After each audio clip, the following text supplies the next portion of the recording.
manusia nanti ketika mereka dihisab oleh Allah itu dibagi menjadi dua, ahlul afiyah, ahlul musibah. Ahlul afiyah itu siapa? Orang yang jarang diuji dengan sakit, orang yang jarang mendapatkan ujian dalam kehidupan, jarang mendapatkan kesempitan. Namanya apa? Ahlul afiyah. Ada yang kedua, ahlul musibah.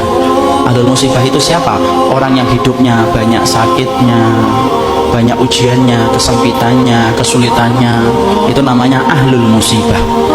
Ya, ketika mereka dihisab oleh Allah Subhanahu wa taala, Allah kemudian menyampaikan bagi dua, ahlul afiyah dengan ahlul musibah. Kemudian Allah berfirman, "Usub." Hisab itu ahlul afiyah, ahlul musibah dulu. Ahlul musibah kemudian dihisab oleh Allah lebih dulu. Para malaikat menghitung satu persatu perbuatannya dan menghitung bagaimana ujian yang dia rasakan dalam hidup ketika bersabar. Kemudian para malaikat setelah mendapati semuanya selesai, mereka lapor sama Allah, "Ya Allah, ahlul musibah tidak tersisa dari dosanya kecuali sedikit, dan mereka mendapatkan pahala yang besar karena mereka bersabar atas segala musibah yang kau berikan dalam kehidupan di dunia." Antum tahu? Allah kemudian berfirman, "Utuhum salasan." Kasih mereka 3 perkara. Khairan, manzilah, dan afiyah. Khairan, beri mereka kebaikan. Kebaikan kalau di akhirat apa? Surga. Beri mereka yang kedua, manzilah. Manzilah itu apa? Tempat yang paling tinggi di surga.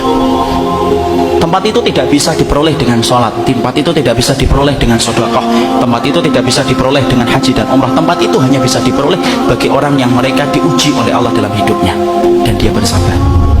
Dan yang ketiga, afiyah. Kasih mereka kekuatan untuk menggantikan kekuatan yang aku ambil ketika aku menimpakan musibah kepada mereka. Maka ketika mereka dinaikkan ke tempat yang tinggi, ahlul afiyah, sebelum dihisab mereka mendongakkan kepala begini, saking tingginya mereka.